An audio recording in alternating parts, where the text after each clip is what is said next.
What's up, everybody? Welcome to GoJo and Golic. Mike Golic Jr., Mike Golic Sr., Jesse Cofield holding it down for us in the DraftKings studios in Boston. We are brought to you by Wrangler, made for the ride of life. Save 15% on your first Wrangler.com order using promo code GOJO15.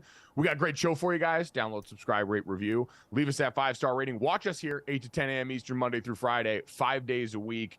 Live on the DraftKings YouTube channel, DraftKingsNetwork.com, and Samsung TV Plus, and follow us at GoJo and Golic on Twitter. Richard Johnson, co-host of Split Zone Duo, an awesome college football podcast, and a writer over at SI, going to join us to help break down some of what we saw over a wild weekend, Dad. In college football, there were some great games. In the NFL, we had some awesome games over the weekend that we have to get to. Major League Baseball provided maybe the best postseason game I've seen since, I don't know, some of the early 2000s Red Sox runs. It was that compelling over the weekend, and the way I consumed it was incredible. But, Dad, I have to ask the most important question of the weekend right off the bat to you.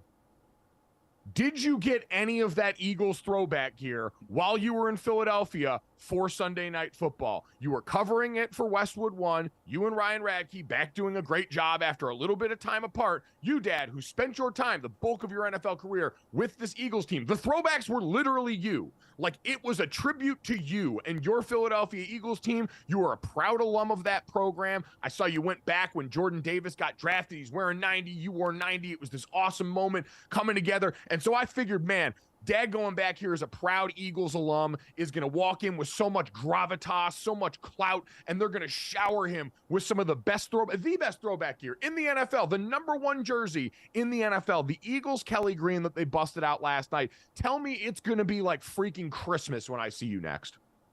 In a word, no.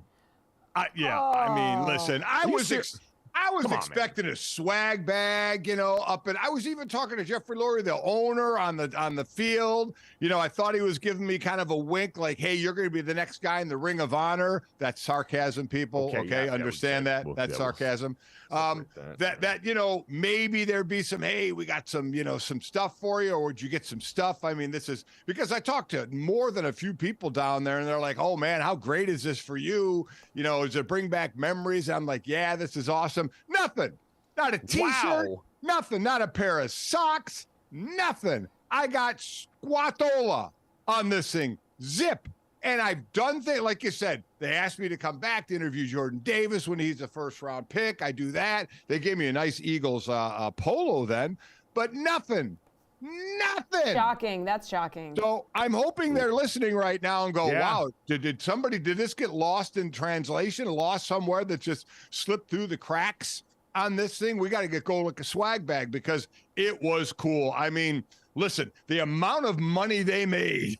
Oh my God. Holy smokes. I mean, there wasn't a now jersey, I don't think, in the stands. I think it was all old Kelly Green. It was incredible. By the way, take sight. The hint on that, Jeffrey Lurie, everyone in that current Eagles regime, make it the normal uniform. It's the best uniform, I think, in the history of pro football. I'll say it. If I'm ranking the jerseys all time, it's honestly your two teams, Dad. We'll exclude the Dolphins from this at the end. Right. The Kelly Green Eagles and the Houston Oilers jerseys, to me, aesthetics-wise, top two jerseys of all time in the NFL. You could argue over three and everything else. Those are 1 and 2. Those are my undisputed goats. The Kelly Green, seeing it back in person, we got all the renderings this offseason, didn't do it justice. It was incredible. It was, and it looked as great. You don't realize it when you're playing, you're wearing a jersey, you're out there playing, and it's one of those things, do you appreciate it while you're doing it? Like, I went to Notre Dame, and my brother is saying, appreciate it while you're there. I tried to tell you guys, appreciate it while you're there, and everybody does to an extent, but do you really, and when I'm in Philly, it just, you put on your jersey and you play. And you don't really realize it. You've been putting on a jersey all your life. And then, man, just to walk down on that field and see the players out there, it was even, I was talking to Jason Kelsey right before the game when they started pregame, and he's even like, bring back some memories for you here. And I'm like, man, I said, just that eagle on the shoulder. It was just so cool. It gave that little smile, and then he went out and pre-games berserk like. So did you do what I told you to do and ask him, hey, how's everything going with your brother? Pretty crazy, and then just leave it. I gave you instructions. Did you follow them? Dude, It's 30 seconds before he's about to start his pregame. He's a professional. The dude like shakes during pregame. He pregames so hard, like he's playing a game. And I've known that about him because I've covered this team before, and I normally talk to him because it's right by the tunnel where I go back up to the booth where the O-line warms up. I talk to their O-line coach and a couple other guys, and then Jason will come by and we'll chat for 10, 15 seconds. And then he goes and, starts frothing at the mouth. I'm not starting a long-term conversation with this guy. I don't need him flipping out on me and jacking me up.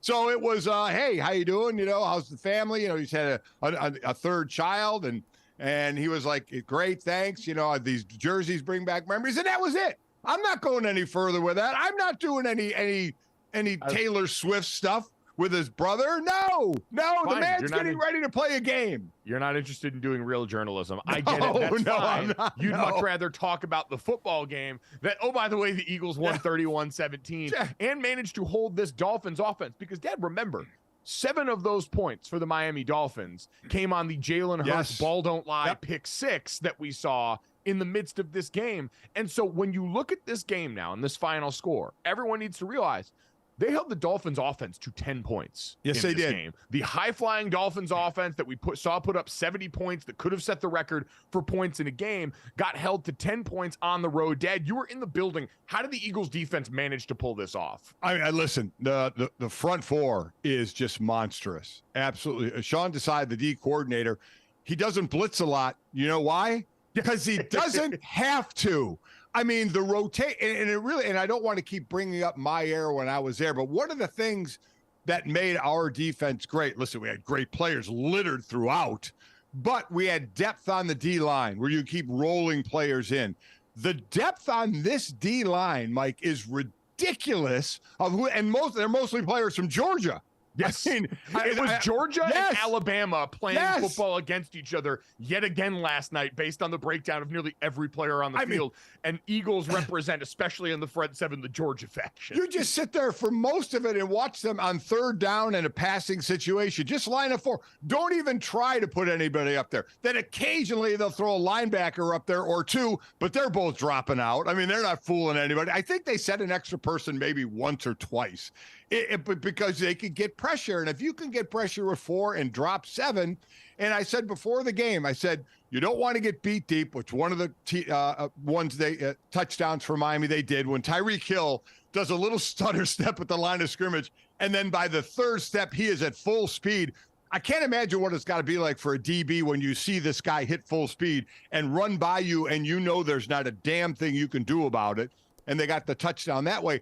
Other than that, it was like, don't get beat deep, keep it in front of you, and make the tackles. Don't let them get the yards after the catch. And they did a nice job of it.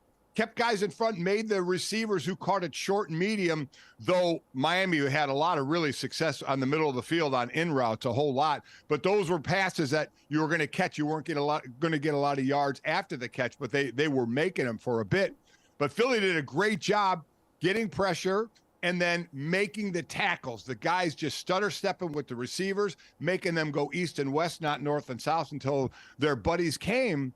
And then on offense, Mike, the scoring drives for Philadelphia, 12 plays, 9 plays, 12 plays, 8 plays. And then in the fourth quarter, when they had to run the clock down, 13 plays, 83 yards, 635 when they get their last touchdown with about 4 minutes to go in the game. I mean, they just controlled the ball.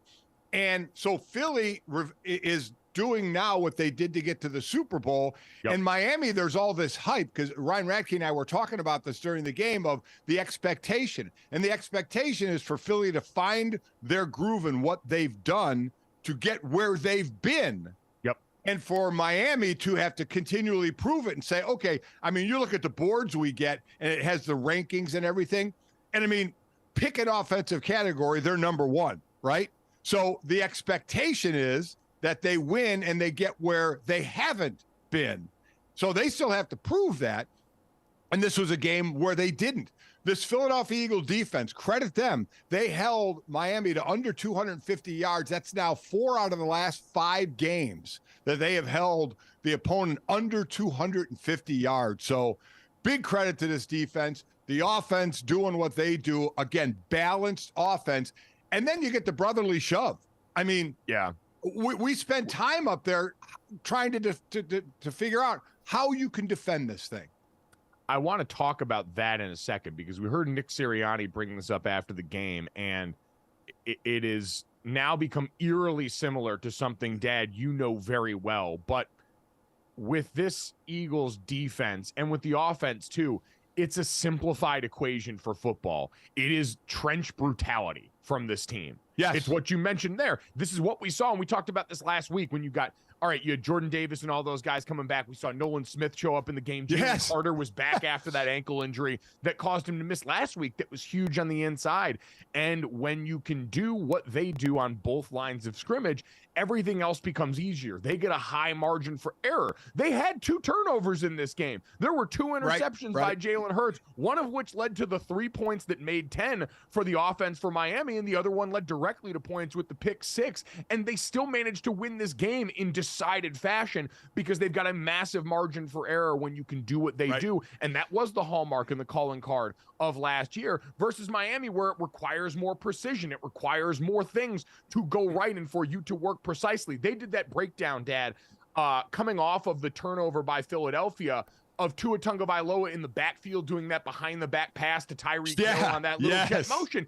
Timing and precision. That's the hallmark of this offense for the Miami Dolphins, in addition to all that speed. And yet on the other side, the Eagles just get to walk up there and beat the unholy hell out of you. Jesse, do we have that sound of Nick Sirianni talking about the brotherly shove? We sure do. I mean, guys, they went 4 for 4 on 4th downs. All the tush pushes worked, right? Okay. And Nick Sirianni had some choice words for everybody who cannot stop talking about the brotherly shove.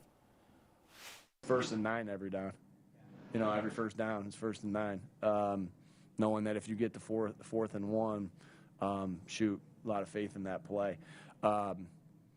Just be, So it was awesome. Again, just Jason Kelce starts it off. Jalen Hurts, is right there. Haven't been able to drive because you've seen it, right? You've seen it across the league that people can't do it like we can do it. They can't do it like we can do it. And so I'm making my plug right there. Like, don't ban this play. Like, if everyone could do it, everybody would. Where's the camera? If everybody could do it, everybody would do it.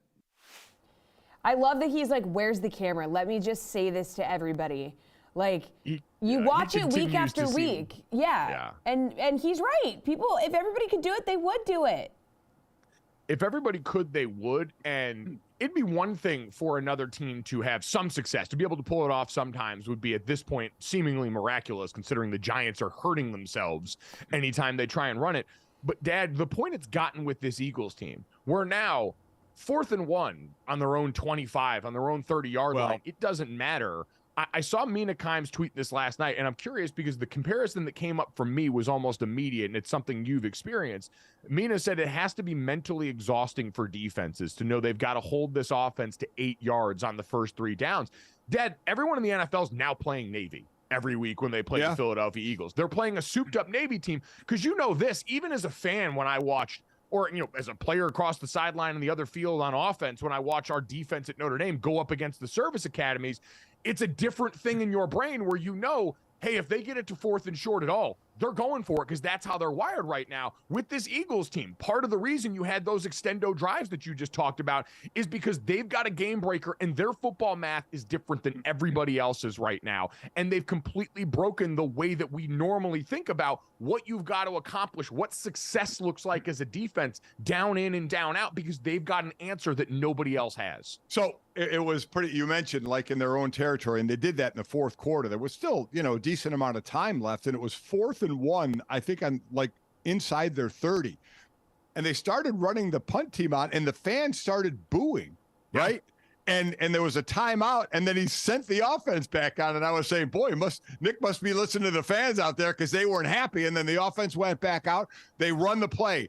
Next set of downs, we see where A.J. Brown's catching the ball. We're like, he's short again. Here it comes. And they run it again. Next set of downs, right around the 50-yard line, it would have been a 3rd and 1 or a 4th and 1 again, but there was an offside, so they got the first down, but they would have done it again. And we started. They had a false start on that one. Remember the offsetting penalties on the defense and offense, and they just trotted them back out there and did it again too. It's inevitable. Right. They both lined up off in the neutral zone. They both lined up offside, so it negated. And they just that's the damning thing about it, because you make the comparison to the triple option of playing Navy, and I get it. But there's still three choices, right? You know you're going to get the triple option, but you could have the fullback run it, you could have the quarterback keep it, or you could pitch it. So you still have to play your responsibility. What the hell do you do here? So that was my thought is, okay, everything gets figured out eventually. The dominant defense for a while in the NFL was the 46 defense with Buddy Ryan, right? With Chicago Bears, and then he brought it to Philadelphia, and it dominated. Then you figure out what you're going to do against it. There have been other things in the NFL, both offensively and defensively, that take over for a while and then get figured out. For Philadelphia, and Nick Sirianni's right, because it's not like nobody else tries it. They just can't do it because other teams might have big quarterbacks, but not ones that can squat 600 pounds. And you have Dallas Goedert pushing, and you have A.J. Brown pushing from behind. Here's the thing. If you want to do something on defense, the problem is you can't practice it because you're not going full go in practice to see how it works. But the one thing I'm telling you can't do that teams continue to do is leave their feet. Linebackers try and jump over the top, and all you do, you might as well be on a surfboard on the top of a wave, because that's what's going to happen. You lose all your leverage as soon as you jump. I almost think, Mike, and you might as well try something different because nothing's working. I almost feel like the linebackers should be behind the D-line pushing them. Like the rugby scrum. It's exactly be like right. A legitimate rugby scrum. Exactly that's what right. The Eagles are doing on the other yes. side. So push from that side, bring the safeties up and push as well. You cannot leave your feet. If you leave your feet, you will not succeed in this. And even when you don't, you may not succeed. You know me, I hate when you get to aid the runner in any point at all. Sure. But I almost don't want to see them outlaw this because I want to see eventually how it gets stopped. Yeah, well, I think outlawing something because one team is good at it is cowardice. And so I agree. That would be a cowardly move from the NFL. I agree with you there. The other thing that people mentioned, though, when he started, is Jason Kelce and Jalen Hurts. Jason Kelce said in his podcast, it's a miserable play for him. Horrible play. Watch him on any of those plays and where he ends up and how his body's contorted for a guy that we know openly now that we've seen the documentary, contemplated retirement last year. And, oh, by the way, Dad, in this game, Jalen Hurts strapped a knee brace on that knee in the second half. And so those are all things as you think about how to stop this. It might eventually stop itself if the wear and tear continues to be what it is on the most important guys in that play. Because I can tell you, as someone who used to snap the football, I am in awe that Jason Kelce can get that low and still get the ball up to his quarterback while trying to be the wedge in there. You see, he usually picks a side on the defense up front because you're just trying to find a guy to be that first wedge through whatever the gap is on the defense so the rest of your guys can put you through. Being the wedge isn't fun. Go out and do that with a piece of wood. I don't know if the wedge is having a good time. And so for those two, their bodies to be able to hold up over the course of this is as impressive as any part of this. And it's why it doesn't deserve to be stopped, because they're going out there and putting it on the line. Listen, Jason Kelce is listed at 295. We both know he's not 295. And we both know by the end of the year, he's probably in the 270s or 280s tops. So for him to be the focal point of that, now you got Landon Dickerson on the left, who is a hoss. I mean, that dude almost looks like he gets bigger every time I cover Philadelphia. So he is a monster.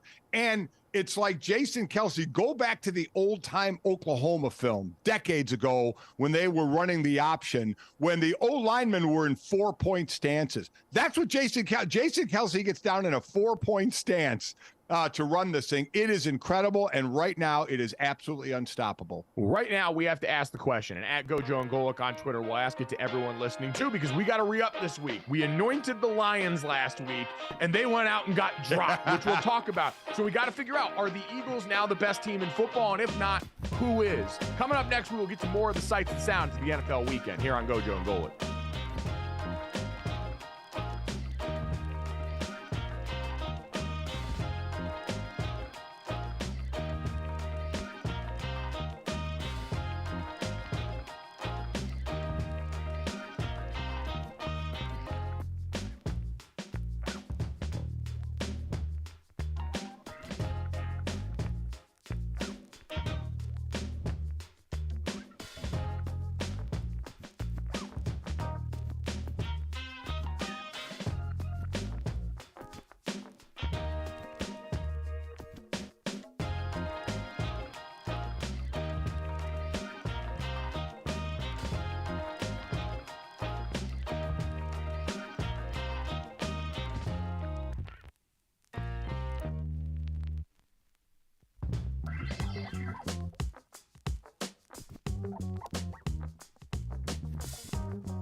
Welcome back to GoJo and Golic. It's time for Mic'd Up Mondays, brought to you by Wrangler, made for the ride of life. Save 15% on your first Wrangler.com order with promo code GoJo15.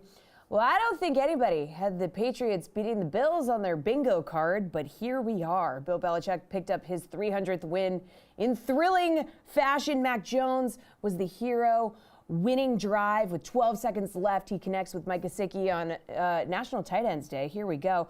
And here he was after the upset win, feeling good. Well, I always believe in myself.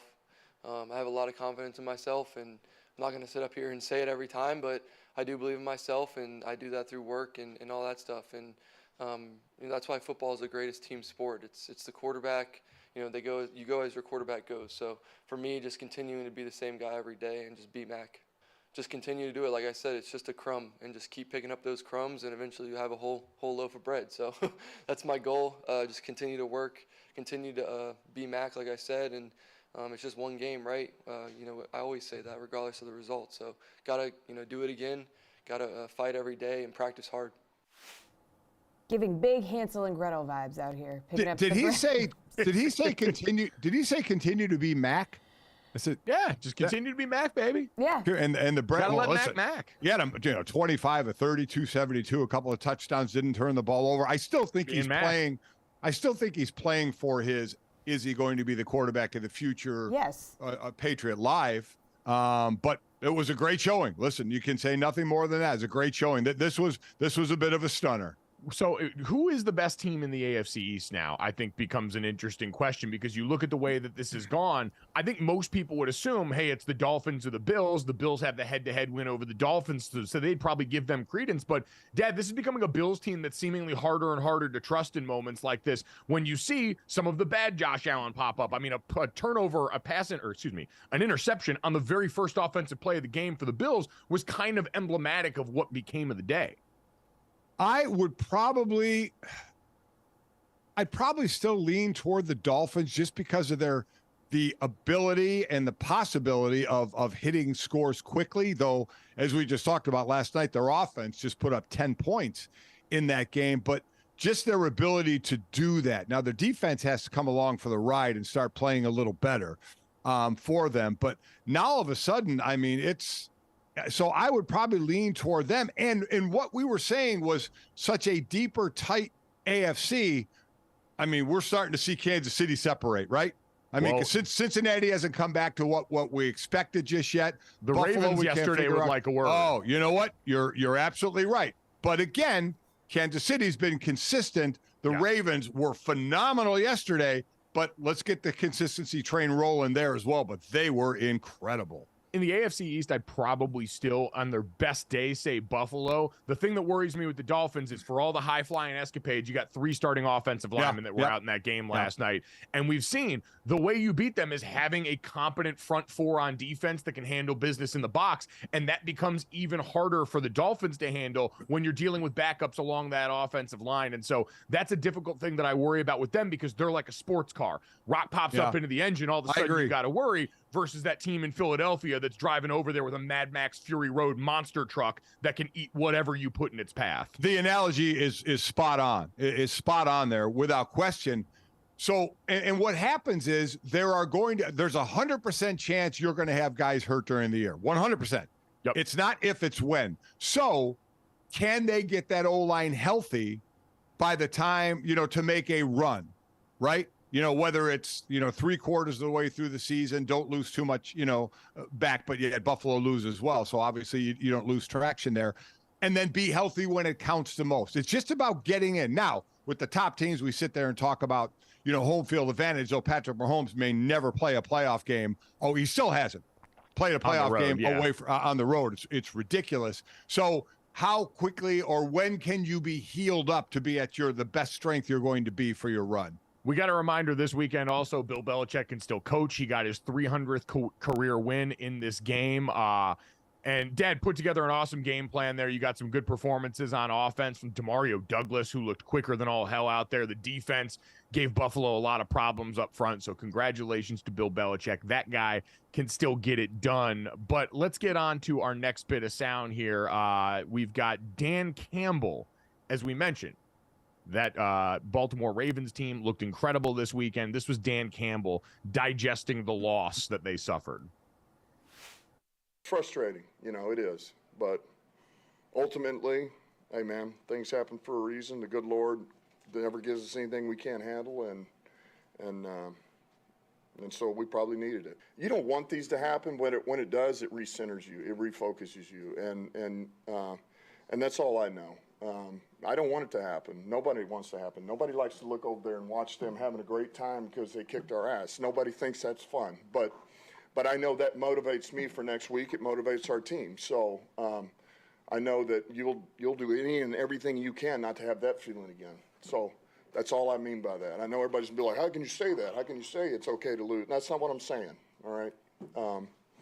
So it's here. It happened. It'll motivate us moving forward, and the shame would be if we don't use this to get better for next week, and it bleeds over into the Raiders. That would be the ultimate shame.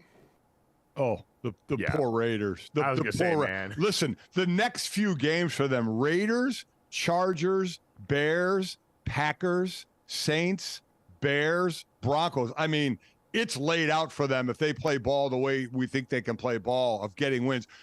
Listening to Dan Campbell, tell me if you can imagine this, Mike, what he said. I imagine Dan Campbell standing in the middle of an MMA ring after getting battered by somebody and being interviewed after with blood pouring down his face saying, yeah, this is going to recenter me. You know what? Okay, this is good. I'm going to be great after this, because I could just fathom that him saying that with blood pouring down his face and now saying it for his team. Not shocking at all out of Dan Campbell. Dan Campbell seems like he would be very at home, covered in his own blood or somebody else's blood. It doesn't matter whose blood it is. Yeah. You can cover that man in blood. That was what they were covered in their own blood yesterday. The Ravens they were. scored 4 touchdowns before the Lions had a first down. And Dad, the surprising part to me wasn't as much what the Ravens defense did. Now, the Lions have a really good offensive line that the Ravens had 5 sacks against, but the Ravens came into this game leading the NFL with 24 sacks. They'd gotten after the passer. They did it with multiple guys. That was no difference in this game.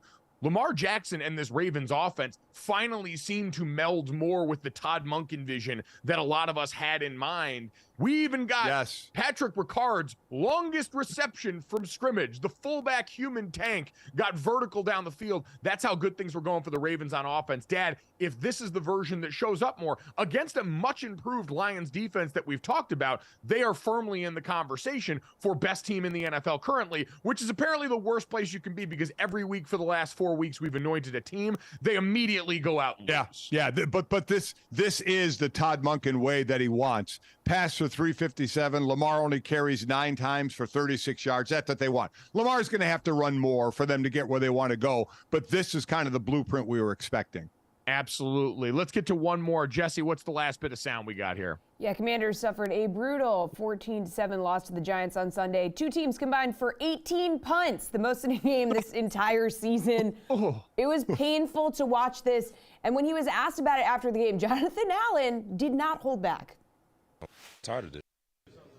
Tired of this bull. Been 7 years of the same. Tired of this.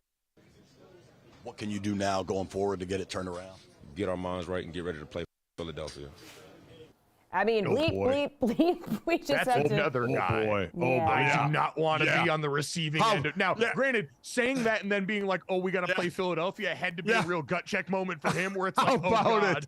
Oh, So true. But listen, defensively, I mean, they held the Giants to 14 points, right? So you're looking over at the offense where Sam Howell, between Sam Howell being young and holding the ball too long at times, and that O-line getting destroyed, this dude, I don't know if he's going to make it through the season for all the hits he's taken. Yeah, it's been brutal, and that's why I'm amazed that people are going to jump to make this about Daniel Jones. Tyrod Taylor helped the offense end a 205-minute scoreless streak in this game, getting a touchdown on the board. And Tyrod's done what he's done. He's one of the most capable backups in the league and a guy who's played a lot of good football. But the offense isn't the reason they've won this week or looked good last week against Buffalo. It's because the defense remembered who they were again. Held the Commanders to 273, held the Bills to 297. They have been difference makers on defense yet again, and that's why the Giants can all of a sudden raise their heads high.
Things are popping off in MLB. Welcome back to GoJo and Golic.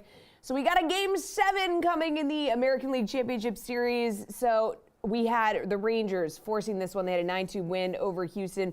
Adolis Garcia grand slam in the ninth to blow the game open. Okay, Nathan Eovaldi, listen to this, allowed 2 runs over 6 1/3 innings, became only the third pitcher ever to collect 8 wins in his first 10 postseason starts. And now we have, as you can see, the epic tweet from MLB. Oh, yeah. The moment we've all been waiting for, the two best words in sports, Game 7, fellas. We do need to do a deep dive at some point. Are those actually the 2 best words in sports? No. Oh, I don't know. Game 7s in baseball and or hockey are just because the great. Listen. Do we all agree the greatest thing in sports is overtime hockey, where you just keep playing? I mean, the greatest thing in sports is the thick six, where a big old fatty God. gets themselves a tutty in football. Those are the 2 thick six, the 2 best words in sports. Game 7, I think deserving second place. Whatever. Well, if we're gonna do hyperbole, looking at this from over the weekend, because now we've got Game 7. We got Game 6, and Garcia had the grand slam in the ninth that blew things open. But, Dad, going back to Game 5 of this series that happened over the weekend, might have been the best postseason baseball game we've seen in years. I can't think of one that's a close comp for the drama that we got in that game. The fact that you had Garcia hit another monster home run in the 6th inning of that game that cracked things open there and pimped that home run. Yeah, he did. I hope I get something I accomplish in my life that I can choose to celebrate in that way, because that man saw an opportunity to stunt, and he stunted. And then 2 innings later, Brian Abreu decided he was going to plunk him, or we think. So he gets hit. Come on. He plunked him. I mean, you look at the situation in that game, Dad. It was a 2-run game. There was a runner on first and no one out. Yeah. And so as his teammates pointed out, that's not exactly the spot you'd like to just give them an easy shot, which is why you could argue, but contextually, it's hard to look at that and think it wasn't retaliation, which again is infinitely dumb for a whole bunch of reasons. Just makes no sense. But did happen in that moment and ended with Garcia getting tossed, Abreu getting tossed, which could now affect Game 7. His appeal is getting heard today for a 2-game suspension, and Dusty Baker, who for a while looked like he was going to pose a sit-in in that dugout and not actually leave when he was ejected. That old man wore that guy out in the best way possible. Watching Dusty Baker get ejected was one of the highlights of my weekend. Oh, without question. But I'm with you. So that's what makes you wonder about that pitch, because Why would you do that? You wouldn't do that in the postseason. Nothing makes sense of doing it in a postseason where you could possibly miss a game. And as we said, you got the pitch because you appeal. So until the appeal is heard, you play. So now the appeal happens, and could it cost him, which would be ridiculous. So I get what they're saying from their side. Bottom line is Garcia is the story again here, as it was a 1-run game and then a 2-run game, and then they go for 5 in the ninth, including Garcia, who struck out the previous 4 times up and was getting booed. And then it's the grand slam in the ninth. It is interesting, Dad. I don't know how you feel about this overall, because now we get Game 7, and it is everyone's worst nightmare. The Houston Astros, this team that is so hated in baseball, it is in his 7th straight ALCS and is looking at another World Series appearance here. In Game 5, after that whole ruckus or brouhaha, Donnybrook, whatever you want to call it. I think we use Donnybrook just mostly for hockey, but either way, after that dust up, I was watching that on a flight on a plane with the guy next to me in my seat, and we took off. We got to see one batter right after that, and the Astros were still losing at that point. And we landed, and we found out that Jose Altuve, who's now 100 games deep in his postseason career, just the 7th player in Major League history to play 100 postseason games, went out and jacked that home run to win it. It was a grand slam or a 3-run shot in that game. Either way, 3-run shot, incredibly clutch moment from one of the best postseason baseball players of my lifetime and probably all time, is probably going to go out here and mash some very important dinger tonight that douses everybody's dreams up in flames and sends them to another World Series, because like it or not, like Thanos, the Houston Astros appear inevitable yet again. I like Dusty Baker about the hearing. The hearing is today before John McHale Jr., Special Assistant Commissioner Rob Manfred. Baker, this could be a huge blow. You wish you had some final decision about his status, so we took a shot there. Hopefully some of this will be postponed, and we'll have him tomorrow as well. Just keep postponing and let him play, right? Honestly, I'd have no problem with it. Me neither. I understood having to throw everybody out there. I hate the idea that it might actually affect the outcome of this series, because while I think it's a dumb way to go about retaliation. Me too. If you want to retaliate, get out there and do it like the hockey guys and just throw hands. Find a way to do that. But plunking a guy with a baseball, we've had this discussion before. It's something that, in here, it hit him in like the shoulder blade or right in the middle of the bat. Yeah. But if you catch some guy at the head or the wrong place, we're talking about things infinitely more serious. And you're 60 feet away or whatever the hell it is. It does not feel nearly as intimidating as actually going out there and having to handle business yourself. But the bottom line is, I don't think you should miss time for what went on there. The old baseball people love it and accept this as part of the game. The last thing I want to do is Abreu actually have his absence swing the balance of the series to where now all of a sudden there's excuses and all these things that people can hold over. I agree. And listen, this has been talked about for as long as I've been doing shows, as well as the game has progressed. The younger players, the bat flips, the showboating a little more. I've always been like, man, if you want to stunt a little bit, go ahead. I mean, come on. It is a game. You hit a home run or something in a big moment. The old idea of drop the bat, put your head down and run around the bases. Give me a break. I mean, celebrate a little bit, and then to go up the next time and get plunked for it. I would say if you don't like it, you know what? Just say when the guy gets up to the plate, let's fight. Come on, and let's just go one-on-one instead of me throwing this hard round thing at you and possibly hit you in the head. I mean, I think it's a joke, quite honestly. I mean, I know the old timers love it. Say that's baseball justice, but give me a break. It gets ridiculous. It does. I completely agree. I did enjoy that Garcia immediately went, because him and the catcher had beef. Yes, right to him. He did. And the broadcast did a phenomenal job of reminding us of all these instances in the past between these particular teams and players. And so there was a lot of exciting fireworks in that series, Dad, that everyone's certainly going to be dialed into. And then, of course, you've got tonight, the Phillies taking on the Diamondbacks, trying to go and complete, still being undefeated at home. They're 6-0 at home in this postseason. And in Game 5, Bryce Harper became just the second player in postseason history to steal home and hit a home run in that game. This Phillies team continues to find and invent new ways to be clutch, especially when it involves hitting your balls over the fence. Dad, I know we're very brotherly love-y coming off your trip back to Philly, what the Eagles did to the Dolphins last night. I can honestly say I'm rooting for Philly on here. We grew up in Arizona. I mean, if there was one baseball team I might be able to fake having an affinity for, it's the Diamondbacks, because we came up there as that team was getting going when it was Bank One Ballpark and when you were working locally at KGME in Arizona.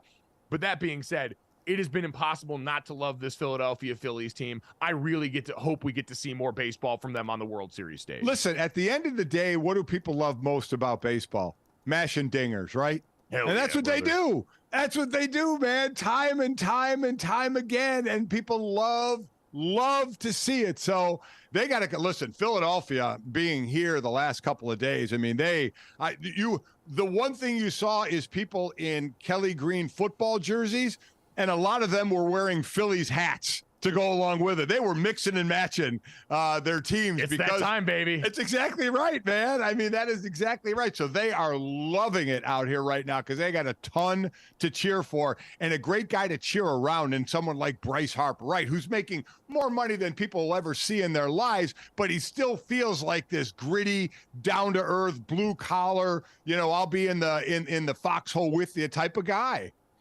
It's been amazing what he means to that team. And that's what you're kind of relying on right now, are the stars on each team to lift you in those big moments. For those of us that were just role players on the teams that we were a part of, having those guys that you can really count on makes a world of difference here. That's why it's going to be interesting, Dad. We talk about in the other series as well. You're going to get Max Scherzer on the mound in this final game, who got beat up the last time that we saw him out there. And yet the way his teammates talk about him is still the utmost confidence that they have a player of his caliber being back healthy, being ready to go for some high-stakes postseason baseball. We'll be back with our all-weekend team next here on GoJo and Golic.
Welcome back to GoJo and Golic. On this Monday morning, it's time for the guys to take a look back at the weekend and tip their hats to their all-weekend team. So we're going to have honorable mention, second team, first team. And before I toss it over to the guys, I'll just say that I get all of those awards for my weekend team because I was alone with a toddler all weekend. So congrats to me. God gives his toughest battle to you, his strongest soldier.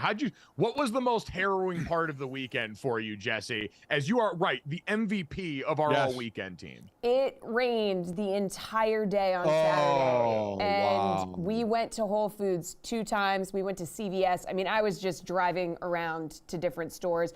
I was buying her whatever she wanted in the grocery store. So that was kind of my manic moment. So is that the thing? And by the way, you have a toddler and carrying another child. So, it's like, come on. Yeah, so MVP.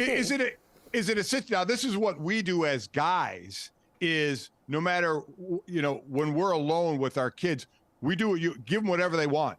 Where moms still try and be persistent. But if it's now raining and you're trapped inside, it's just like you throw whatever at them that's going to make them happy. I did turn on Miss Rachel. Sometimes you have to do it in order to keep your own sanity. You got to find a way. Find a way. You found a way, made it happen. That's why you're the captain and the MVP of the all-weekend team here. Dad, let's get to our all-weekend teams. We've got honorable mention, second team, and first team, like Jesse said.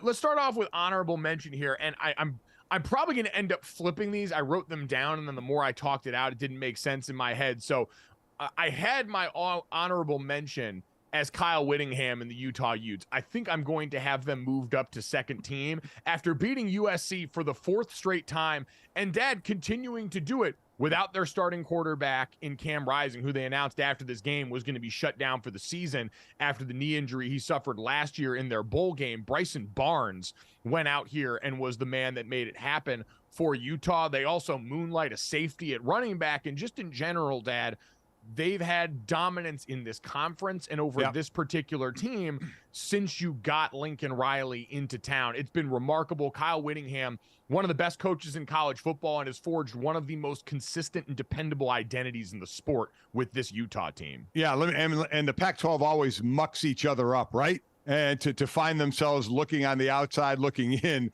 at the end. But I think they're going to get one in this year. I think it's going to be Washington. I said that early on. We'll obviously see. My honorable mention is going to go to J.J. McCarthy, the quarterback for Michigan. And we're still waiting for them to play that tough game, right? They have Penn State coming up in a couple of games, though Penn State seems to have a real issue in throwing the ball downfield, so I don't know how much of a game that's going to be. And then Ohio State. But congratulations, J.J. McCarthy. You are now the favorite to win the Heisman. It had been Caleb Williams. It had been Michael Penix. Now we have a new leader in the clubhouse. According to DraftKings Sportsbook, J.J. McCarthy is plus 240. He is in the lead now. Next is Michael Penix at plus 320. Caleb Williams has dropped down to 246, a tenth at plus 8,000.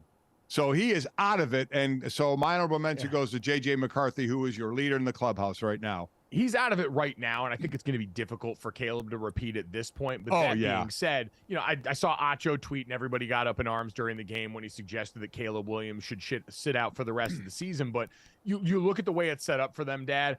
Their other loss being to Notre Dame makes it an out-of-conference loss. So they're by no means out of the Pac-12 race and any of the things that are coming up, even if we don't believe their team right now is capable of winning those with the defense they've got in the offense. But I say all that is to say there's too much at stake. Caleb Williams isn't actually going to sit out right now, even though we've heard some interesting quotes out of his camp about his football future.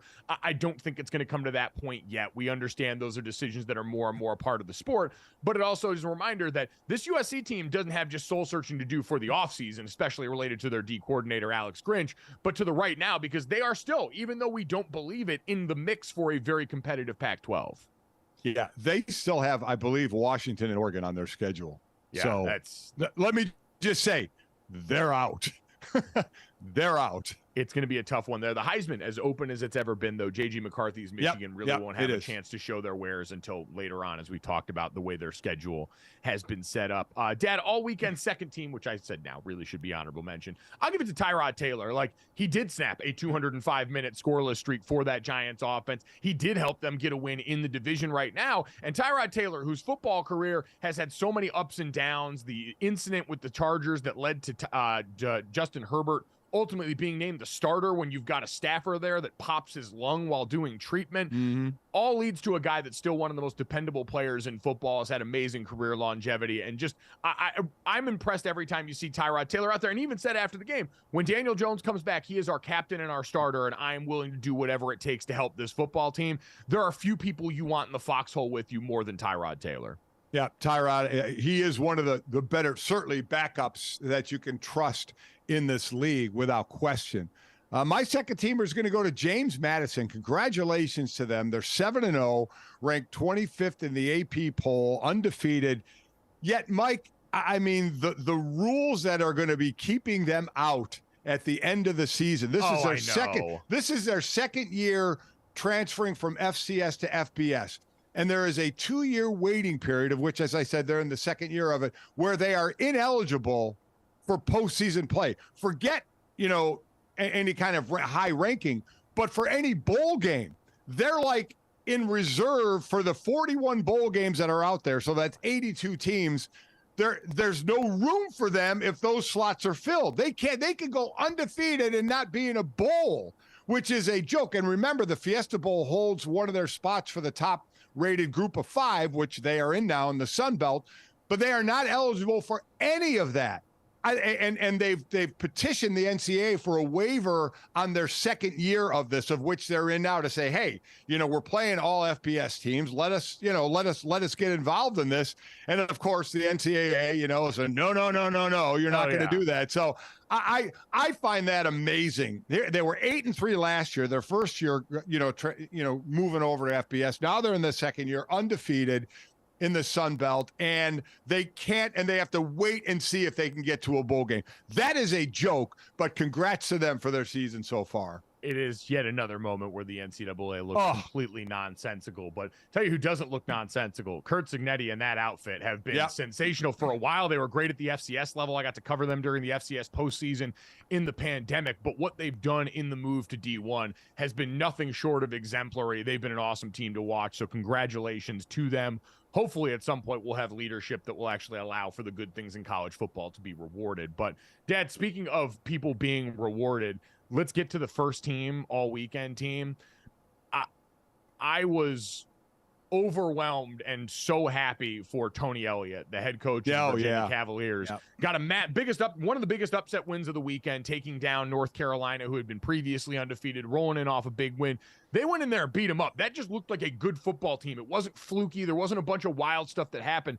Virginia played good football and went out there and beat North Carolina in that game. And Dad, the road from where they started when Tony Elliott took over to here, remember, this is a team that lost 3 of their teammates, Devin Chandler, Lavelle Davis Jr., Deshaun Perry, who were tragically shot and killed returning to campus from a field trip back. And everyone I've talked to who covers the ACC said you can feel the weight on those guys, on Tony Elliott, on what it's been to that program to have to walk around, because everyone else comes to football for an escape, Dad. We deal with this all the time, and sometimes even for players, but there's that reality for so many people that have played on teams that there are things that happen that you can't run from and can't avoid because they happen to you within the context of what's supposed to be the safe space for everybody else. And Virginia has found a way to keep plugging through this. They've lost some really close, brutal games. They were open 0-5 this season, 3 of those 5 losses by 3 points or less. So congratulations to Tony Elliott and that Cavaliers team for overcoming all of these odds and getting the first real marquee win of his coaching tenure there. Great win, but just an incredibly sad story. Completely agree with you. My first team's going to Tyson Bagent, the quarterback for the Chicago Bears. I mean, what now, not crazy numbers, but still 21-29, 162 yards, not a ton of yards, no turnovers, did not turn the ball over.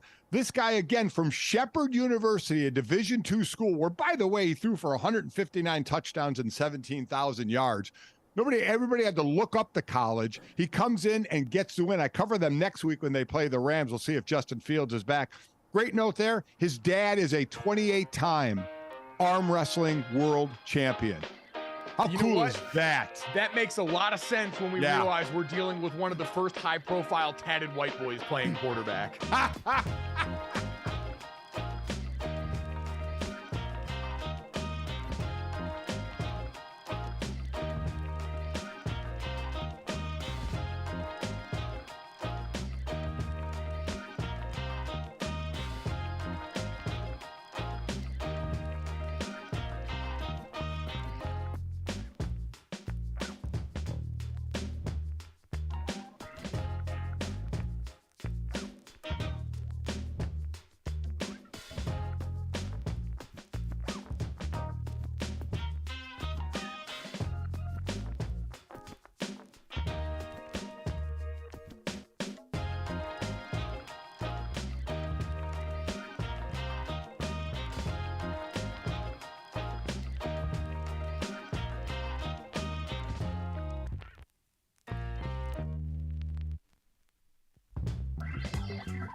Welcome back to GoJo and Golic, guys. The Chiefs defeated the Chargers 31-17, improving to 6-1. Chiefs are now 4-0 in the conference, 2-0 in divisional games, and obviously Taylor Swift was back at Arrowhead. She wouldn't miss a game, having the time of her life. As you can see here, she's having a drink. She's having a good little party here. There were some shots of Jackson Mahomes behind her, like that WWE meme where like the guy's coming up behind her. Yeah, the Undertaker behind. Yeah, the Undertaker meme. So there's that. And then it looks like she and Brittany and Mahomes have a little custom handshake there. So honestly, a good day for the Chiefs, a good day for Taylor Swift. Yeah, the Chiefs look like they're playing some of their best football. We've talked about, Travis Kelce had a career day. I appreciate it. And Al Michaels had to be somewhere just seething with rage. That on that broadcast, they actually popped the graphic Unbelievable. of Travis's performance with Taylor in attendance and without Taylor in attendance, to which they also put left to his own devices, a great anti-hero nod and something not lost on the truly initiated. But Dad, ESPN Stats and Info doubled down on this. In 4 games with Taylor Swift in attendance, Travis Kelce is averaging 108 receiving yards per game. In the game she is not, he is averaging 46.5. And so we have officially arrived at Taylor Swift deep analytical statistic portion of the ride here, which is incredible. Well, you know what's going to happen. If these two stay together, the Swifties are going to be like, Taylor Swift got Travis Kelce into the Hall of Fame. She already put him on the map, so this is perfect. That would be just the most hilarious thing. But hey, I think it's cool to see. She's in a different element here right now. The other time, at least anyway, I don't know as much about her as you guys do, that she was associated with football was at Notre Dame, right? When her brother went to Notre Dame, didn't play football, but her brother was there. Taylor Swift came to one of your practices, which sent everybody, crazy years ago. So that was her one little, at least we know, a foray into the football scene. She's in a different world, usually dating the people, in the entertainment world. And not to say football is in the entertainment world, but dating someone who, as you have said, so we can be nice and not really rip the other guy she's gone out with, someone she can wear high heels around and still look up to a little bit. I'll just leave it at that. You know what? She's gotten to have good old-fashioned Midwest fun at a football game. I get, yes, she's in a box, but it still feels like the most normal experience that I have to imagine Taylor Swift has had in quite some time. Happy for her. She seems to be having fun, enjoying her time with everybody there, and net positive for the team. Andy Reid said after the game, Taylor could stay as long as she wants because Travis Kelce had 12 receptions for 179 yards in this game. I don't know what the Chargers were thinking. They interviewed Brandon Staley coming out of the halftime locker room and asked him the obvious question of, are you going to stop the best player on the other team, not named Patrick Mahomes, from just catching balls everywhere all the time? Because, Dad, we know in the history of playing the Chiefs, getting hands on Travis Kelce near the line of scrimmage has almost always been the formula, and was in the second half for the Chargers that they inexplicably decided not to abide by in the first half in ways that are ultimately going to be part of the reason Brandon Staley loses his job here. And listen, you find ways to get your best receivers open, motion off the line, whatever, because we've seen that with a Justin Jefferson. We've seen that with a Cooper Kupp. We've seen that with a Travis Kelce. You know the ball's going to them, yet at times you find them open. And it just kind of blows your mind. And you're right about, what's going on in Los Angeles. It's just very, very, very difficult right there right now. But when you don't have a defense that's playing well and you're a defensive coach, you can kind of do the math. Right. Here's what I'm waiting for. I'm waiting for another post-Kansas City Chief kind of get-together, one that Andy Reid attends. And at some point of the evening, you look around and you look over and you see Andy Reid and Taylor Swift sitting together, just the two of them having a conversation. Man, would I want to be in on that one. Just the two of them, just kind of hanging out would be absolute gold to me. Dad, I can already tell you, because we've also seen, right, the pictures of her hanging out with Donna Kelce. Yeah. Ed Kelce got into the mix, too. he did. Seeing her Yes, hanging he out did. with Dad is probably the biggest comp for that. But I can tell you exactly what's going to happen when that particular conversation goes down. The mastermind that is Taylor Swift going to hand Andy Reid a cocktail napkin. On that cocktail napkin is a red zone play called Our Song that she drew up, that's going to allow Travis Kelce to go out there, star at quarterback, do something amazing, because as we know, Andy Reid is always open, always taking submissions. And who is Taylor Swift if not someone serial innovator, someone who can't help herself but be creative in every form and fashion that she's allowed. And so it's only a matter of time before Taylor Swift inevitably designs and calls a goal line play for the Kansas City Chiefs. You watch. I want, and you guys, both Jesse, you and Mike are both into the more than I am, right? Of this. I really want to know what the Swifties are saying out there, if they really believe that Travis Kelce's career has started because of this, because that's starting to blow my mind of those that haven't been around football. And if they saw the graphic of what he's doing when she's at a game, they're going to be like, oh yeah, she has made this guy's career. Yeah, I think they're trolling you guys. They may think that, but I also think generally the Swifties have really embraced Travis Kelce. Like on the internet, they love him. They love him. He's a cool dude. He's a cool guy. The way he holds Taylor Swift's hand has been dissected across the internet. I mean, like they're all in on Kelce mania. I mean, but what about him is not cool though, right? I mean, he's a fun guy. I mean, him and his brother Jason, I mean, they're the tops of everything right now. They're just good people. I will say something hysterical I've noticed is he hasn't worn his earrings since he started like dating Taylor Swift. Oh, really? Yeah. Yeah, those are things I do not notice. Coachable is what that tells me here. As we have been body language. Football's already a place where people are body language experts. This has only brought it out more. So, Jesse, let me ask you, do you think he decided not to do that or she hinted at that? I think he thought maybe her vibe would not be guy with earrings, and he took them out on his own. Okay. There we go. All right. Smart decision there. Yeah. The Taylor Swift effect, undeniable on this. Dad, it has led us to the question that we have asked today, though, which is, who's actually the best team in the NFL? And while the Chiefs are going to be an ever-present part of that conversation because they are the defending champions, and we are giving them time to work through most of what's gone on in that roster. You look at this game, Travis Kelce being great, no surprise there. Rashee Rice continuing to show up there. Yeah. Marquez Valdes-Scantling had some big catches in this game. It's starting to come along for them. We know the way the foundation there is built. But, Dad, the new team throwing their hat in the ring, because the 49ers and Eagles are obviously going to be there too. Last year's NFC Championship game. We've talked about the Dolphins and the Bills a lot. It feels like yesterday was the Baltimore Ravens announcement that they would also like an invitation to the party, the way they put it on enthusiastically. A Detroit Lions team that last week was the team that many, shout out to our good buddy Kevin Clark, went on PTI and said, or around the horn, and said, is the best team in football before they promptly got thumped. Dad, this Ravens team, especially now that they are healthy along the offensive line. Our boy Ronnie Stanley. Yeah, he that is. Was 2019 Ronnie Stanley out there taking dudes for a ride through the back of the end zone. That was Blindside. That was watching Blindside right there. Yeah, wasn't it? He had to go home, and I started the car for him. But Dad, it was that in the run game. It was giving Lamar Jackson so much time back in the pocket to sit and process and wait and deliver the ball downfield. That looked like what we had been waiting for all season long. And I think that's part of the reason why, Dad, we had been looking for, it was almost, in a way, it's confirmation bias. It's, hey, we know Lamar Jackson's phenomenal. He's skyrocketing up the MVP race in the NFL odds-wise. And Todd Monken, we know what he had been at Georgia and what he had done. And they had talked about in that game, the way they had sort of melded. Hey, a lot of the quarterback run stuff that Greg Roman's doing, awesome. We love that. Todd Monken loves quarterback run stuff. He was doing it with Stetson Bennett, for God's sakes. And the downfield passing things that we were all excited about. We were waiting to confirm the things that we believed were going to happen for this offense, and it seemed like this weekend that we got it. So, Dad, I'd ask you, do they have a claim to be the best team in the NFL based on what we saw this weekend? They certainly have a claim to it. I'm not putting it there. I'm still putting it with Kansas City. Kansas City, to me, is the best team in the NFL. Remember, Baltimore does have 2 losses.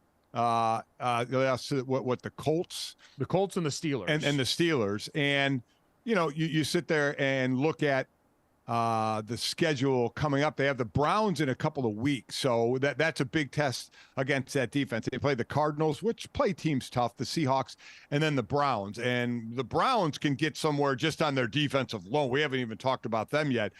God knows what that offense is doing, and God knows what Deshaun Watson's going to ever be doing at quarterback, but that defense can lead him somewhere, so that's a matchup I'm looking for. But this is what they wanted out of Todd Monken. I mean, you look at when Lamar was playing the last couple of years, there were times he was averaging 13, 15 runs a game, and not all designed, I mean. Some designed and some obviously because he's a danger and can do it with his legs. Now he's averaging a little over 9 carries a game. So that has dropped down just like they thought it would, and the passing has increased. And we'll see if that holds. That's going to be the big question, because when push comes to shove, there's part of me that says Lamar running is really what's going to set it up. But now he does finally have some receivers to throw to, and not just Mark Andrews, even though it was, tight end day, National Tight End Day. He's got others to throw to, which he didn't have before. We were kind of screaming for that in Baltimore like we were in Green Bay, weren't we? For Aaron Rodgers is, my God, get some receivers, get some help over there. And they just didn't do it in Baltimore. And now you have that a little more. So that's huge for this Monken offense. So they're right there. In the AFC, we're doing this recency bias thing, right? So it's probably, it's got to be Kansas City, Baltimore, right? That are, even though Baltimore has the 2 losses, they got to be next by the way we saw them play that game against a really good team in Detroit. It wasn't against one of the lower echelon teams in the NFL. It was against a team we all think is majorly on the rise in the NFL. So I would still put them behind KC.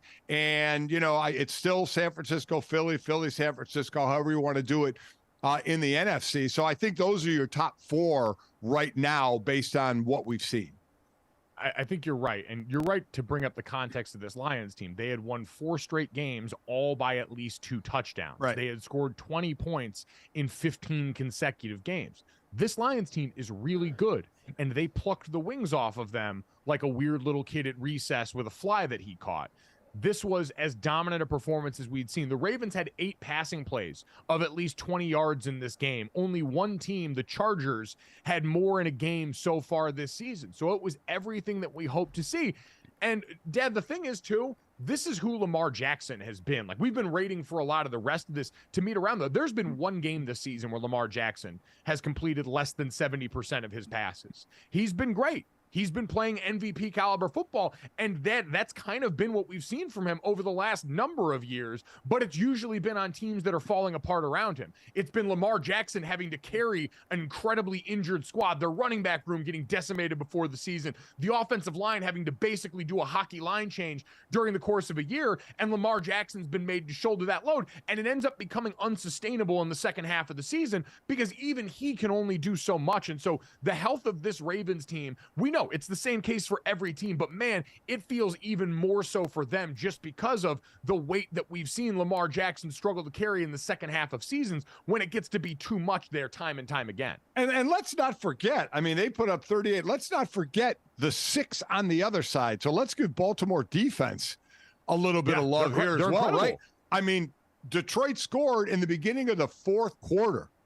That's their first score just when the 4th quarter started. Jahmyr Gibbs had, I think, like a 20 or 21-yard touchdown run. So that's both sides of the ball. An excellent defense and this offense that, as we have talked about, how was it going to morph with Todd Monken? And this right now there's a lot of season left, but this right here was the blueprint for how they want it to look. But as I mentioned, there's a lot of games left, and I'll go because that's what we can do. While teams say we got to play every week, and they do, I'll look ahead 3 games to that Cleveland game because that Cleveland defense, Mike, is giving up an average of 18 yards a drive. That's unheard of what they're doing. Myles Garrett could be the biggest freak we've seen in a long time with what he's doing, and he's got a lot of friends helping on that defense. They are, as a former defensive player, man, are they fun to watch. They're incredibly fun to watch, and for the crowd that I can already hear talking about, well, they gave up 38 points to the Indianapolis Colts and Gardner Minshew in this game. They were also only in this game because the defense kept gifting the ball back to their offense, did the Myles Garrett-led Cleveland Browns. So I'm with you. That defense has looked like the best defense in football. They're a certified weapon, and it's going to be fascinating to watch that matchup because those are 2 of the best defenses in football. You're absolutely right.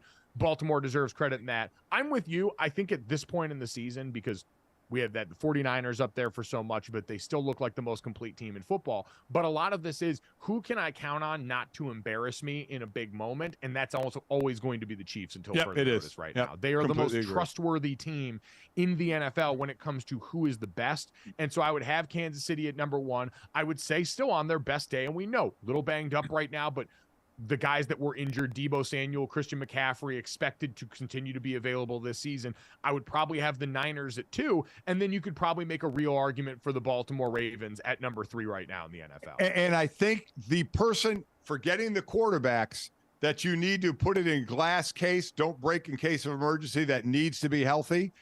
Would you agree, Travis Kelce? If you're picking a non-quarterback of the top 4 teams, because we saw them lose by a point without Travis Kelce in week 1 against Detroit, but he's outside of the quarterback. He's that glue.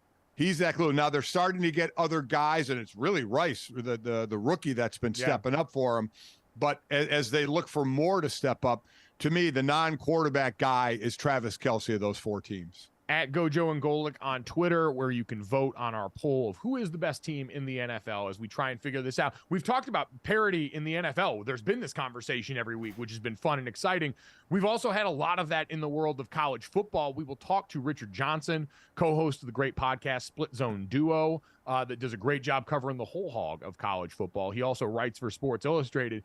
And Dad, college football fans have no shortage of stuff to talk about today. Where were you when you found out that Michigan State had put a picture of Hitler up on their pregame video board? And how is that a real thing that we're saying in 2023? For anyone that missed it, during the pregame, Michigan State was getting ready to go and get their doors blown off by Michigan in a rivalry game that they were debating apparently playing because of the sign stealing thing for Michigan, which is one of the funniest things I've ever heard. Get over it. It's just ridiculous. Go out there and take your whooping. But yeah. Before this game, they were playing on their video board a prepackaged trivia game that they had actually taken without the permission of the creator of the game on YouTube and posted on their video board. It was a 40 historical question and answer bit that they ran the video on the pregame video board. And one of the questions sandwiched in between, I believe, what color was Spock's blood on Star Trek? And another question was, what country was Adolf Hitler born in? Which, again, as the creator of the video came out and said, not on its own, in the context of historical trivia, a terrible thing to ask. But when you are Michigan State, and you have had any number of different things go on campus, ranging from criminal behavior to accused criminal behavior, the firing of your coach because he was masturbating on the call with a vendor of the school that also is one of the most prominent sexual assault survivors that we have, all of that as the backdrop to then allow this to happen at your football game. That is one of the most inexcusably stupid things I've seen. I've seen them come out and do the thing about how we're going to talk to the leaders of the Jewish community on campus and, we don't condone this in the message. I don't think this is some deeply rooted bit of anti-Semitism. What it is dumb. It's dumb. And it's lazy. And the fact that you overlooked something like this at this juncture is inexplicable given everything that we've talked about Michigan State has gone through and been a part of.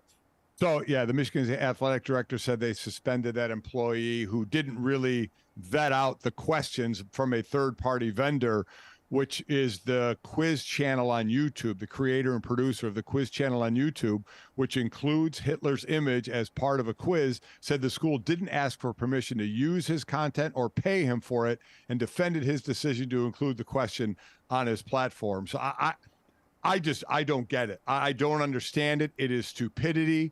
There are going to be those that say, hey, even the worst parts of history we need to, to learn about and relive. But you know what? That's not what's at stake here. It's a football game. Not a trivia question at a football game on the big video board. I mean, it blows my mind. When I saw that, I'm like, what the hell just happened there? And who's going to get fired for it? Because that was crazy. Crazy, ridiculous. Yeah, like you said, Dad, within the context of history, there's history classes on Michigan State campus, I'm sure. Exactly. I'm sure they learn about all the terrible parts of World War II and the things and the lessons that people... but they don't put that image on the video board before a football game where things like this can happen. This is always my pitch for the common sense employee. Yes, but Alex yes. Kirshner, one of the other co-hosts of Split Zone Duo, said it best. I don't think there's ever been a college football season where a team bottomed out on the field, fired the coach after he masturbated on the call with a vendor, and then had to issue a statement explaining why Hitler was on their video board when they lost 49-0 to their biggest rival. That is going down something crazy. We will talk to Richard Johnson, the other co-host of that great show, next here on GoJo and Golic.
Welcome back to GoJo and Golic. Let's talk some college football, fellas. So after a heartbreaking loss to Miami in double overtime on Saturday, Clemson head coach Dabo Swinney made a insensitive joke. Take a listen. So some coaches have employed sports psychiatrists. Have you ever done that? Oh, we got him. We got him. He's probably on suicide watch right now. No louder. Yeah. We got him. So from Hitler on the video board to suicide jokes in the post-game presser, not great for college sports over the weekend. No, everyone doing a big bad job of publicly composing themselves this weekend, as you mentioned, from Michigan State, inexplicably allowing a picture of Hitler to be displayed on their video board, to now this day. And listen, This is one of those things, back in the day when I was in the locker room, there used to be, jokes about this, and we'd hear people say that all the time. It's not a phrase that's, exactly, not often used, but I also think that was, 2009 to 2012, and I was a dumb college kid, and since then have learned a lot. Dabo Swinney is the leader and face of a program, and a man who publicly composes himself as a church, a God-fearing man, and someone who is a true leader of men, and who takes these things seriously. He said as much in an apology that he put out, basically saying that, yes, this was, I chose my words really poorly here, apologized for all of it, and said all the right things that he should have known in the moment there, Dad. We talk all the time about giving players and coaches a little bit of grace, having to compose themselves post-game in the heat of all of the moment, but this is, to me, just inexcusably foolish to come out of anybody's mouth who's got this kind of leadership platform in that kind of setting. Well, as you said, you guys joked about it as college kids when you were in college. When I was growing up, if somebody said this publicly, everybody laughed. It was acceptable. It was nobody batted an eye. But we're not in those times right now. And while there are those out there that will still say, come on, it's a phrase used years ago. Everybody kind of chuckled at it. It's just not the thing to do today. You have to not read the room. You have to read the era that we're in, right? And this is not the place to do that. And as you said, he apologized later for it. But, you just have to be smarter in choosing your words. Yeah, it was emblematic of what's going on right now for Clemson overall, which is certainly a slide on the football field that we've seen for this team. That's been a lot for that fan base, and I'm sure that coaching staff to process, which is the kind of frustration that leads to putting your foot in your mouth like that. For more on that and the rest of what we saw over the weekend, excited to welcome in Richard Johnson. You can read him over at Sports Illustrated. You can listen to him as part of the great podcast Split Zone Duo. Richard, what's going on, brother? Oh, we got you muted, Richard. Got you. Mute. You're muted. Uh-oh. There we go. How we doing, boss? I was going to say, it's good to be here. I have not gotten both Golics ever, so this is fantastic. Well, let's hold off. At the end of this, you may say you never want to do it again, so we're going to give it some time. The thing I want to know right out of the gate is because we've gone through years of it's Alabama or it's Clemson or it's Ohio State. Now we've had Georgia back-to-back. Realistically, in your mind, how many teams actually have a shot for the national title this year? Right now, I think it's pretty clear it's Georgia, Michigan, and then everybody else. We're going to have to figure out who is going to be that suitable challenger. I think you've got a Florida State team that I think is built to make the playoff, but I don't think it's built to win 2 games in January. You've got a Texas team that I'm still looking. Obviously, they're probably going to have to get past Oklahoma again before they get in. And then there is Oklahoma itself, which obviously looked pretty shaky on Saturday against UCF. Then the West Coast teams. It's a lot of teams that I think are pretty good, and a lot of teams that in a 12-team playoff world, I would love to watch play each other because I do think it would give us some compelling early round games, and then the cream rises to the top by the end of the thing. But yeah, this year, it does seem like we're on a collision course for Georgia and Michigan, but the caveats apply for Georgia, obviously, without Brock Bowers.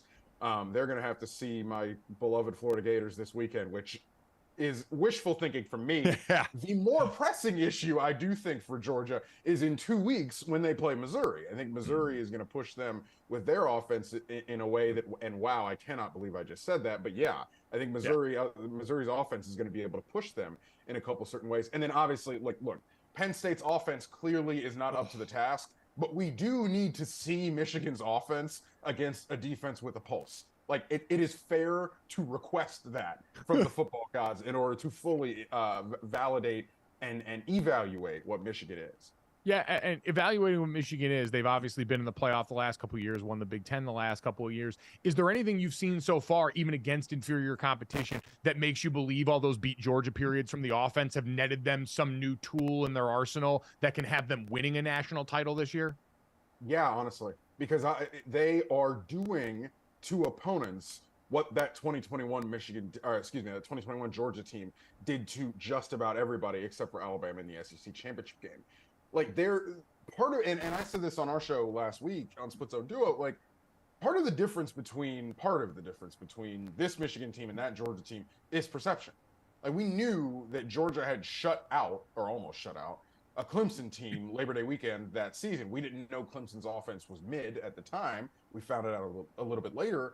But Georgia's defense traded on that until they got into the thick of their SEC schedule and they really got rolling. Michigan just doesn't have that signature win that you say, okay, well, they did it against them and they did it against everybody else. But man, you can only play the schedule that's in front of you.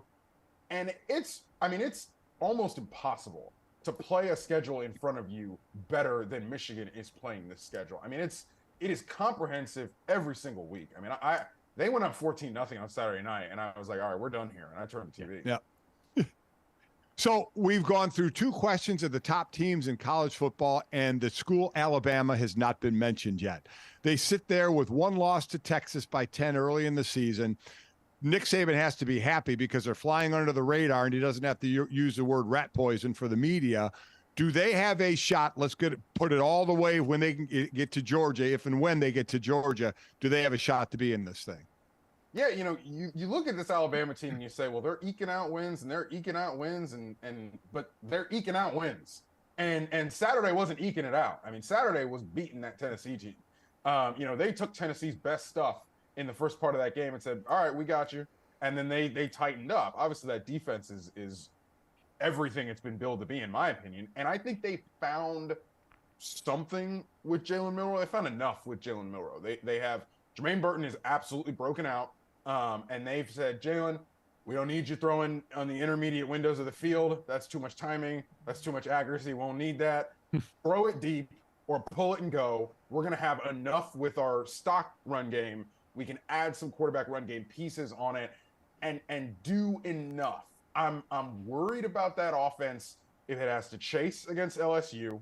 But other than that, I mean, they've gotten through the biggest landmines on the schedule to date. I know the Auburn game always gets weird, but I don't think this Auburn team is pushing them. When we get to the Iron Bowl at the end of the season, it does seem like they're going to show up in the SEC championship game with one loss. And, we saw 2 years ago that an Alabama team that probably isn't that great can get in that spot and make something happen just because of all the talent that they have.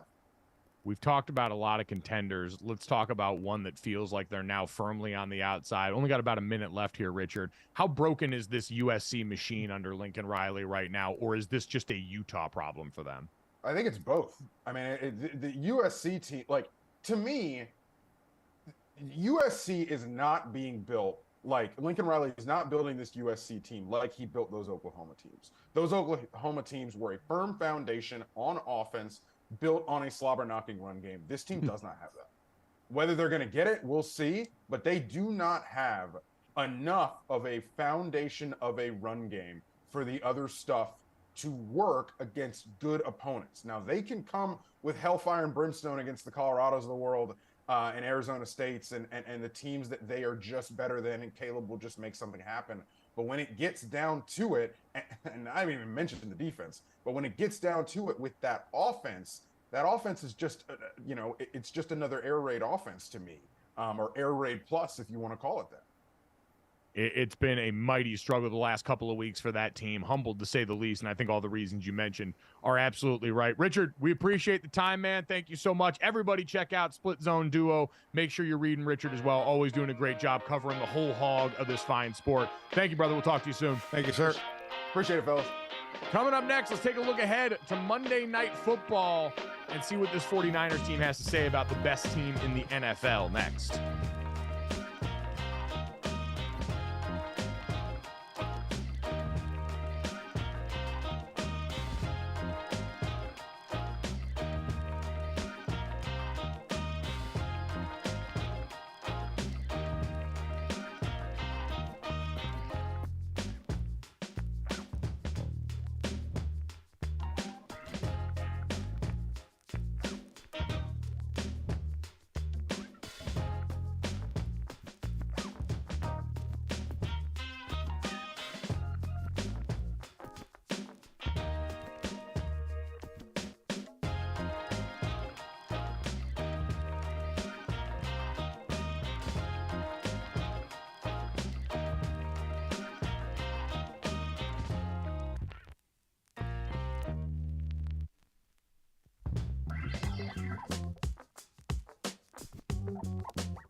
Welcome back to GoJo and Golic. Week 7 will come to a close tonight when the 49ers going to try to bounce back from their first loss of the season. They're facing the Vikings on Monday Night Football. Now, unfortunately, both of these squads going to be without some of the best playmakers in the NFL. We got wide receivers Justin Jefferson, Deebo Samuel, both ruled out due to injury. And then, of course, running back Christian McCaffrey, questionable with an oblique injury. Fellas, let's get into a little Monday Night Football preview. Yeah, Dad, this is going to be fascinating for all the reasons that Jesse mentioned, the who's not going to be out there. But as we have spent some part of the last week, a lot of the landscape asking the questions about Brock Purdy and about what he is without some of those key weapons and how it looked last week in the midst of a game where he was losing those weapons around him one at a time during a football game where it's extremely difficult to adjust. This is me hanging out with Brandon Newman so much and loving him dearly, but in becoming apparently a Brock Purdy defender, I think we're going to see a pretty darn good game from Brock Purdy walking into a game with a full understanding of who their weapons are on the field, even though they will be a little bit more limited than they are used to, knowing that going in with the game plan that they're going to be able to craft against the Vikings defense on the other side that we know this season especially has that Wink Martindale feel of, we're going to throw the house at you on every play. No coordinator, head coach is as good at getting answers to their players and quarterback as Kyle Shanahan is. And so I think it's a great opportunity for a Brock Purdy bounce back game that sort of resets the conversation into a place that is much more normal than it's been on the spectrum so far in his career. So let's look at it and look at numbers and then get into how you break it down on the field, because you were an offensive lineman dealing with different looks. Brian Flores running this defense in Minnesota in what he does in bringing pressure. Sent 5 or more rushers, 60% of passing plays this year. That's number 1 in the NFL, basically by far. In a league now. It's also the most since Sports Radar began tracking blitzes in 2007. So this is unprecedented blitzing territory for anybody in the NFL. They sent they 82% blitz rate against the Chargers, 75% blitz rate against the Bears. They're bringing the house. In a league where you're playing a little more softer zone, this is the antithesis of that. This is being aggressive. So looking at it from, and we've mentioned the players that may or may not be available. We know with the full complement of players, which they won't have because we know Deebo is going to be out, that how difficult this offense is. So now talk about it from the offensive side of it. And what a lot of times, sometimes you blitz and sometimes you give the illusion of blitz to confuse. And that's what a lot of this is, right? Either bring the house, bring more than they have to block. And because remember, when you say bring 5, there are 5 offensive linemen. So technically you would think everybody would be one-on-one, but a lot of times it's how you bring the 5. And a lot of times one ends up free unless you're leaving a back in or you're chipping somewhere, somehow, some way. So jump into that a little bit from the offensive side of it. When you get a team that throws so much at you, how disciplined you have to be, especially on that O-line. Well, and there's different ways that people blitz, right? And I think that's appropriate to bring up with Brian Flores. And we mentioned Wink Martindale in this also because they're similar. There's teams that are going to blitz from depth, right? That are going to try and not show where they're coming from, not tip their hand, present a very vanilla picture, and then have you responding after that to try and make it difficult. And then there's these guys that are going to want to get up and force the issue. And you see, we call them all-up looks, where you've got 6 or 7 guys right up along the line of scrimmage. And what that does is it forces you to make a decision, right? Either with play call or protection. Hey, based on the information we've got, so the quarterback's looking out at the scene, he's looking and seeing, where are the safeties tilted? Who does it look like is covering who? And what does that tell me about who might be coming on the blitz? And then you see the guys do the mic point and protection and figure out who's the offensive line going to block, who's the running back going to block, and as important as anything for the quarterback in situations like this where you're dealing with 5, 6, sometimes 7-man pressures where you've got no safety back there, who does the quarterback know is potentially coming free at the snap? And is everybody on the same page with that? But to your point, Dad, you can only do so much with the information you got. And so if we decide, hey, our 5 guys, we're going to slide right because we think these 5 guys are the ones most likely to come. And you make that decision pre-snap. And it's like being in a marriage. Hey, if we're going to be wrong together. Right, and we're both going to know exactly what's going on. You got 5 guys in a marriage that are getting ready to, if we're going to be wrong together and be on the same page with each other in this fight. But then if the defense drops out that way and brings 2 guys the other way, yeah, you could have 5 guys blocking 2 on one side and have these guys leak free over on the other side. So it makes you use all of the past information that you've got and all that to decide, all right, how are we going to protect this? And then if not, what other plays are you going to do? And that's always the interesting part to me as far as the answers that Kyle Shanahan gives his team. They're a great screen outfit. They've got so many players that can do so many different things that those are the things that you kind of do to try and take the teeth out of that blitz early on. Because, Dad, you know this, if a defense gets home and sees their blitz work a couple times, you're just going to keep seeing that same thing over and over again, and they're going to wear you out with it. So you've got to find answers early from a play call standpoint, and a lot of those tend to be running into it, screens, all the things that we know to try and brush it back a little bit and make life easier for yourself. So before I have my say on this, when you mentioned just like a marriage, when you want both to be wrong together, Jesse made a really interesting case. I was curious about that phase. Because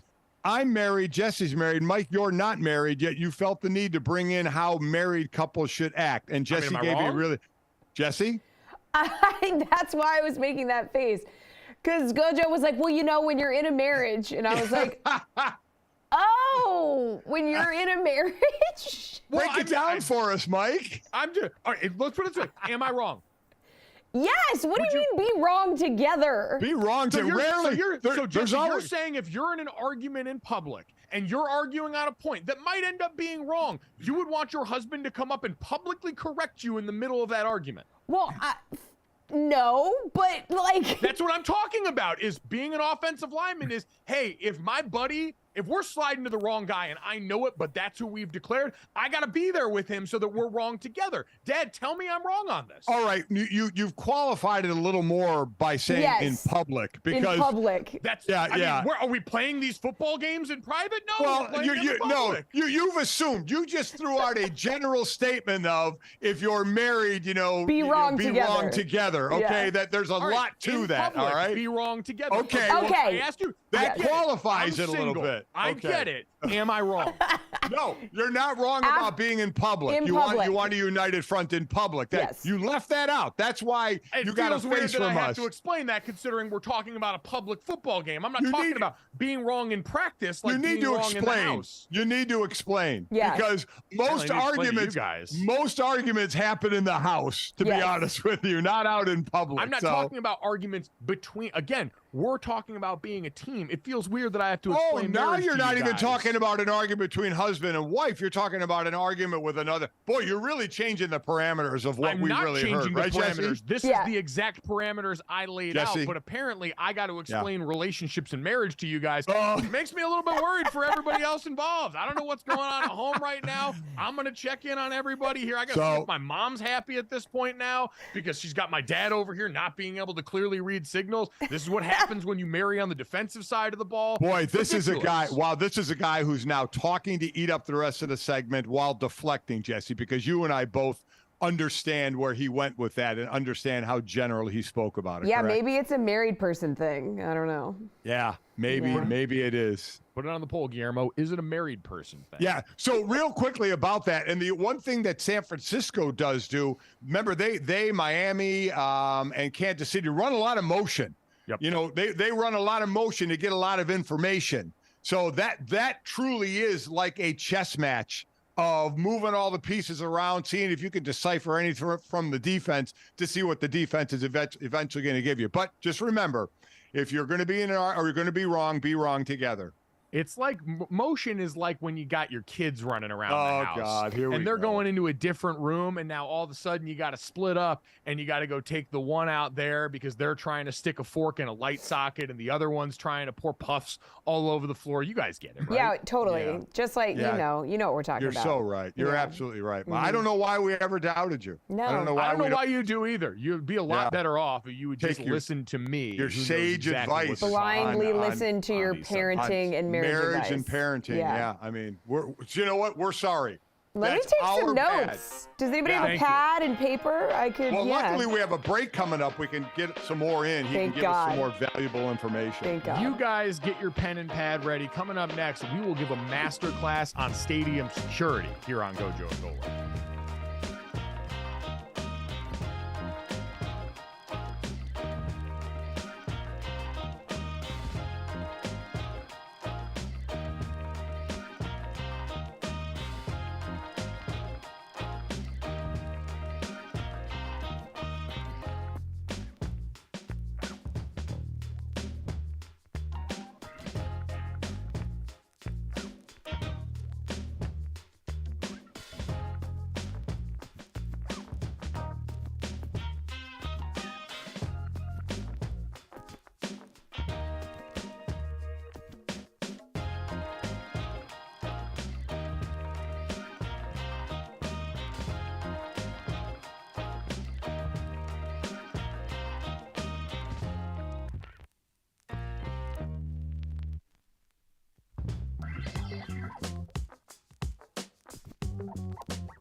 Welcome back to GoJo and Golic. Mike Golic Jr., Mike Golic Sr., and Jesse Cofield here on a show where not only did I have to explain marriage to two married people who didn't understand it, but now during the break, I've got to explain marching band parts to these two grown adults who have both gone to college, who have both seen bands up close, and who yet have no idea what a sousaphone is relative to a tuba or the differences that they carry. Really sad stuff from you guys today.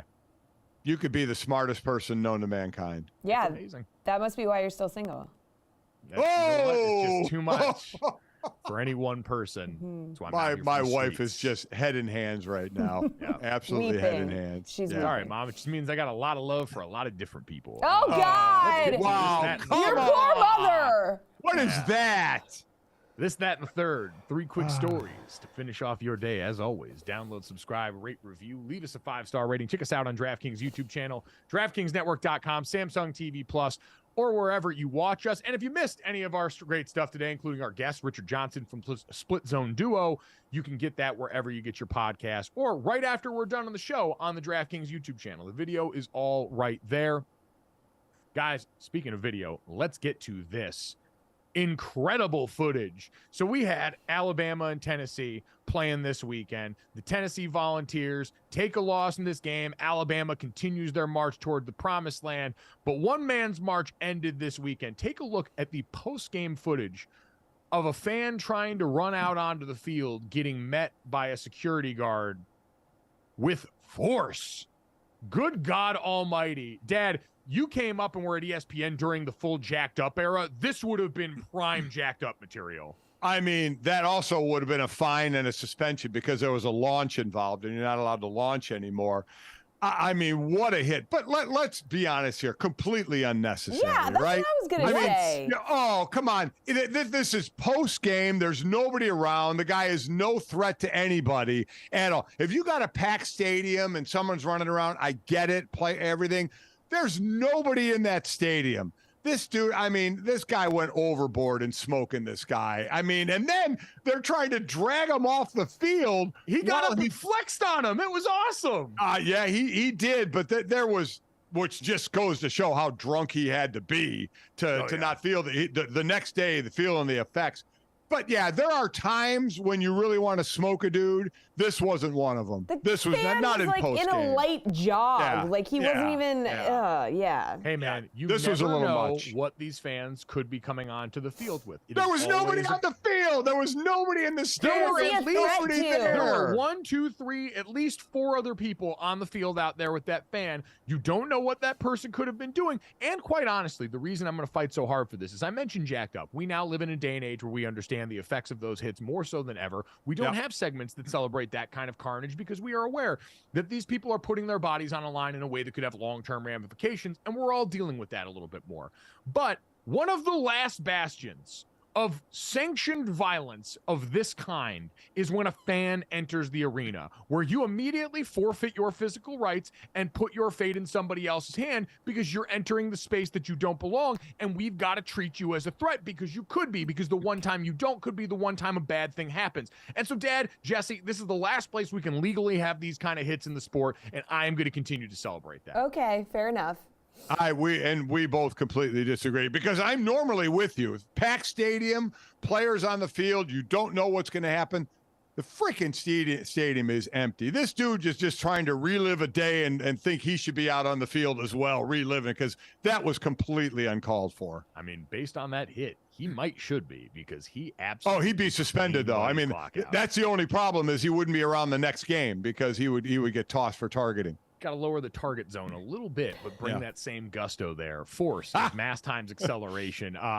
Guys, let's get to that. Jesse, it feels like we should at some point institute the Magic Johnson tweet of the week on this show, but in the meantime, we will just settle for this, that, and the third. Yeah, he just came out with his in-depth analysis once again.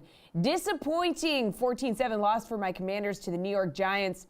It's hard to win in the NFL when you only score 7 points. Guys, he's not wrong, but again, just I don't get it. He just comes out on the internet with the most basic. It's like saying to win, you have to score more points than the other team. Yeah. We know. Yeah. We know. I mean, I love how he says it's hard in the NFL to win. It's hard in any I don't care if you're playing pee-wee football. If you're playing hockey, though, and you score 7 points, pretty easy to win. Pretty easy to win. Seems like you should win that game. Baseball, even, I'd say, if you score 7 runs. So probably should have said football instead of just the NFL. But since he has part ownership of Washington, that's why I said it. Yeah, I mean, he's kind of the king of the Captain Obvious tweet that everybody usually has fun with. Do you think he just has an alarm on his phone and he's like, tweet about game? And then he's just like, okay, gotta blast one out. Do we think when he hits send, he's like, yeah, got a good one out there? Yeah, I think he's like. Did it to him again. Yeah.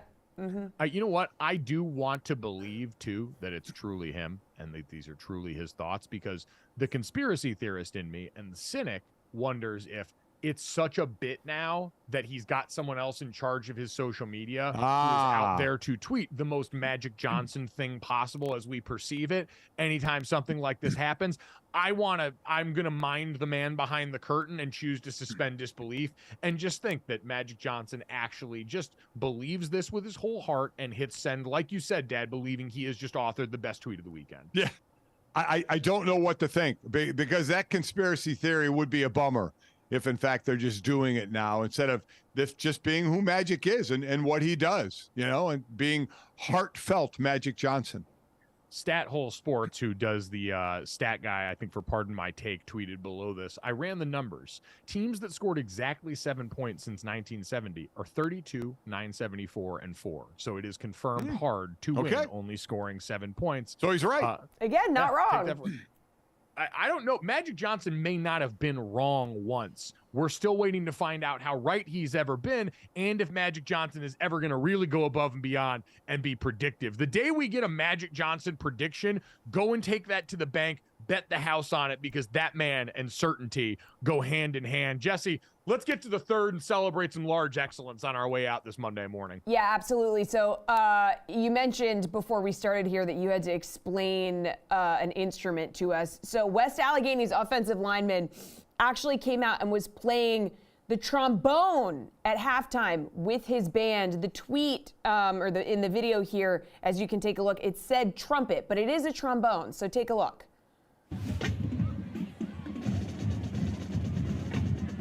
Anyone listening on the podcast, out it.